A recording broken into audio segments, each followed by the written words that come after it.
हाल ही में किस राज्य सरकार ने जेपी आंदोलनकारियों को पेंशन देने की घोषणा की है? तो ध्यान रखिएगा, ये आपका झारखंड सरकार इसका बिल्कुल करेक्ट आंसर होगा। अगला क्वेश्चन है, झारखंड धाम किस जिले में स्थित है? देखिए, झारखंड धाम की बात किया गया है तो ये आपका गिरिडीह जिले में है, ध्यान रखिएगा। यहीं पे आपका पारसनाथ पहाड़ी है, जो कि कह सकते हैं कि जैन धर्म के 23वें और अंतिम तीर्थंकर पार्श्वनाथ का समाधि स्थल है, जो कि गिरिडीह जिले में स्थित है। और सबसे ऊंचा समेध शिखर की बात किया जाए तो आपका गिरिडीह जिला, जो कि पारसनाथ पहाड़ी, वहीं पर स्थित है, समेध शिखर पर। अगला क्वेश्चन है, राज्य में किस स्थान पर सूर्य मंदिर स्थित है? अच्छा, सूर्य मंदिर की बात किया गया है तो बुंडू, ये रांची में पड़ता है, ध्यान रखिएगा आप सभी, सूर्य मंदिर तो बुंडू नामक स्थान पे है। अगला क्वेश्चन देख लीजिएगा, कृषि में झारखंड का सर्वाधिक विकसित क्षेत्र जो है वो कौन सा है? तो याद रखिएगा आप सभी, उत्तरी पूर्वी सीमांत कृषि प्रदेश जो है ये कृषि में सबसे अधिक विकसित क्षेत्र है। याद रहेगा आप सभी को, उत्तरी पूर्वी सीमांत कृषि प्रदेश। अगला क्वेश्चन है, झारखंड का कितना प्रतिशत भाग कृषि कार्य हेतु योग्य है? 77% भाग्य है। अगला क्वेश्चन देख लीजिएगा, झारखंड में सिंचाई के लिए किस संसाधन का प्रयोग सर्वाधिक किया जाता है? तो याद रखिएगा, कुआं का सबसे अधिक प्रयोग होता है, और कुआं का सबसे अधिक प्रयोग जो होता है वो गुमला जिले में होता है, ध्यान रखिएगा आप सभी। नलकूप की बात किया जाए तो लोहरदगा वाला क्षेत्र में जो कि नलकूप से सबसे अधिक सिंचाई होता है। अगर तालाब की बात किया जाए तो देवघर में सबसे अधिक सिंचाई तालाब से होता है। अगला है, झारखंड के किस क्षेत्र में नलकूप के द्वारा सर्वाधिक सिंचाई की जाती है? अच्छा, नलकूप की बात किया गया तो अभी आपको बताएं कि लोहरदगा में सबसे अधिक जो कि नलकूप से सिंचाई किया जाता है। लोहरदगा वाला जो क्षेत्र आप सभी देखते हैं, ये सभी क्षेत्र में, लोहरदगा हो गया, लातेहार हो गया, और उसके बाद पलामू वाला कुछ क्षेत्र हो गया, ये सभी में नलकूप से ज्यादातर सिंचाई होता है। अगला है, राज्य में कुएं से सबसे अधिक सिंचाई वाला क्षेत्र जो है वो कौन सा है? तो गुमला है। ऑप्शन में डी करेक्ट आंसर होगा। अगला है, झारखंड में लौह इस्पात की उत्पादन कब शुरू हुआ था? तो लोहे की बात यहां पर किया गया है, तो लोहा का जो उत्पादन शुरू हुआ था 1913 में शुरू किया गया था, ध्यान रखिएगा आप सभी। पहला कारखाना की बात किया जाए तो 1907 में खोला गया था टाटा स्टील, जो आप सभी देखते हैं टिस्को, जो कहां खोला गया था? बिल्कुल जमशेदपुर वाला क्षेत्र कह सकते हैं आप सभी,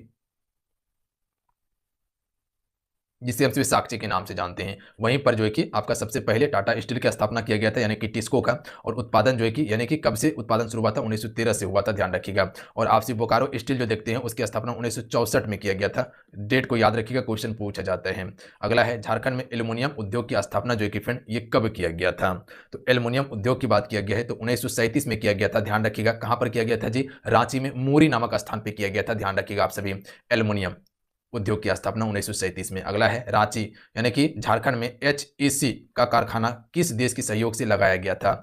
एचईसी कारखाना की बात किया जाए तो ये आपका रांची के हटिया नामक स्थान पर स्थित है, जो कि ये बनाया गया था चेको स्लोवाकिया देश के सहयोग से बनाया गया था, ध्यान रखिएगा। Option number C right answer हो जाएगा। चेको स्लोवाकिया और रूस के सहयोग से ही स्थापित किया गया था आपका एचईसी कारखाना, ध्यान रखिएगा आप सभी, जिसे हम सभी भारी उद्योग संयंत्र कहते हैं, ध्यान रखिएगा आप सभी।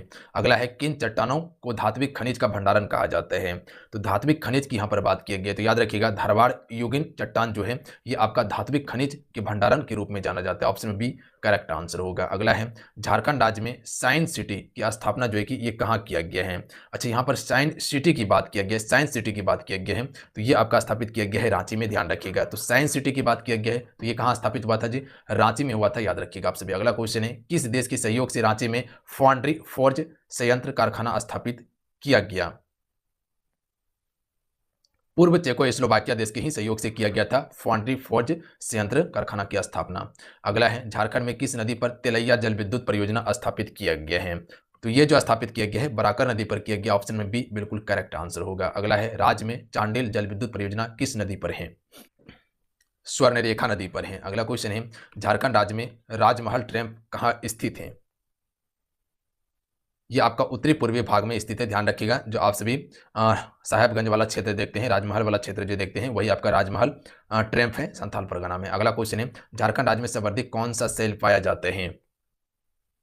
आर्कियन सेल जो है कि झारखंड में सबसे अधिक पाया जाता है, आर्कियन सेल। अगला क्वेश्चन है, राजमहल ट्रैम्प का औसत ऊंचाई जो है ये कितना है? 400 मीटर है लमसम, ध्यान रखिएगा, डी करेक्ट आंसर होगा। अगला है, झारखंड के किस क्षेत्र को खनिज भंडारण कहा जाता है? तो दामोदर घाटी को हम सभी झारखंड का खनिज संसाधन वाला भंडारण वाला क्षेत्र भी कहते हैं, और दामोदर घाटी को हम सभी कह सकते हैं कि देश का रीढ़ भी कहा जाता है, याद रखिए, छोटा नागपुर पठार को। अगला क्वेश्चन देख लीजिएगा, झारखंड राज्य की पूर्व से पश्चिम की लंबाई कितनी है? तो जैसे आप सभी झारखंड का अगर मैप बनाइएगा तो यहाँ पर पूर्व से पश्चिम की लंबाई की बात किया गया है, तो आपसे क्या कह सकते हैं? ये आपका उत्तर से दक्षिण, ये आपका पूर्व से पश्चिम की लंबाई है।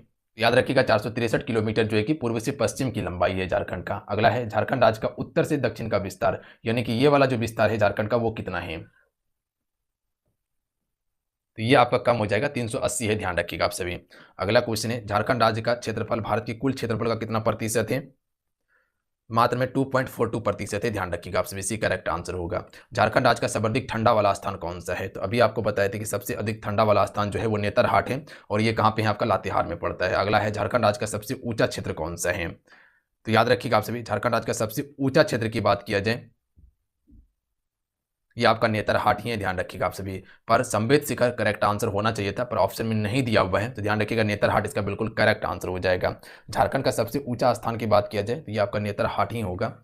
अगला क्वेश्चन देख लीजिएगा, झारखंड की कौन सी नदी किकट के नाम से प्रसिद्ध है?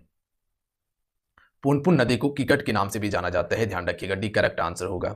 अगला क्वेश्चन है कि निम्न में से कौन सी नदी झारखंड राज्य की है? इनमें से कौन सी एक नदी जो है झारखंड राज्य की है? तो ध्यान रखिएगा, उत्तरी कोयल नदी झारखंड राज्य की है, दामोदर नदी झारखंड राज्य की है, स्वर्णरेखा नदी झारखंड राज्य की है, यानी कि option number D correct answer हो जाएगा। ये सभी जो है कि झारखंड राज्य की नदी है और झारखंड में ही इसका उद्गम स्थल है, याद रखिएगा आप सभी। अगला क्वेश्चन देख लीजिएगा, झारखंड में न्यूनतम पुरुष साक्षरता दर वाला जिला कौन सा है? तो सबसे अधिक की बात की तो रांची में था, ध्यान रखिएगा, और सबसे कम जो है ये पाकुड़ में है। महिला साक्षरता दर भी पाकुड़ में सबसे कम है, पुरुष साक्षरता दर भी सबसे कम है पाकुड़ में, ध्यान रखिएगा। अगर क्वेश्चन पूछा जाए कि सबसे अधिक साक्षरता दर कहाँ पे है, तो रांची में है, और सबसे कम कहाँ पे है, तो पाकुड़ में है, ध्यान रखिएगा आप सभी। अगर क्वेश्चन पूछा जाए कि जनसंख्या घनत्व सबसे अधिक कहाँ पे है, तो धनबाद में सबसे अधिक जनसंख्या घनत्व है, और सबसे अधिक जनसंख्या कहाँ पे है, तो रांची में है, ध्यान रखिएगा। अगला है, झारखंड के किस जिले की सर्वाधिक महिला साक्षरता दर है? रांची में सबसे अधिक है। अगला है, किस जिले में न्यूनतम महिला साक्षरता दर है? तो ये आपका पाकुड़ में है। अगला क्वेश्चन है कि झारखंड में महिला साक्षरता दर प्रतिशत कितना है? तो ये आपका 56.21% जो है कि झारखंड में महिला साक्षरता दर है। अगला है, झारखंड में किस जिले में सबसे कम जनसंख्या है? तो सबसे अधिक जनसंख्या की बात किया गया तो वो रांची में है, ध्यान रखिएगा आप सभी। कहाँ पे है जी? रांची में सबसे अधिक जनसंख्या है, ध्यान रखिएगा। सबसे कम की बात किया जाए तो ये आपका लोहरदगा में सबसे कम जनसंख्या है। अगला क्वेश्चन है कि झारखंड के किस जिले का सर्वाधिक लिंगा अनुपात है? तो सबसे अधिक लिंगा अनुपात जो है ये पश्चिमी सिंहभूम का है, ध्यान रखिएगा आप सभी। किसका है जी? पश्चिमी सिंहभूम का है। अगर झारखंड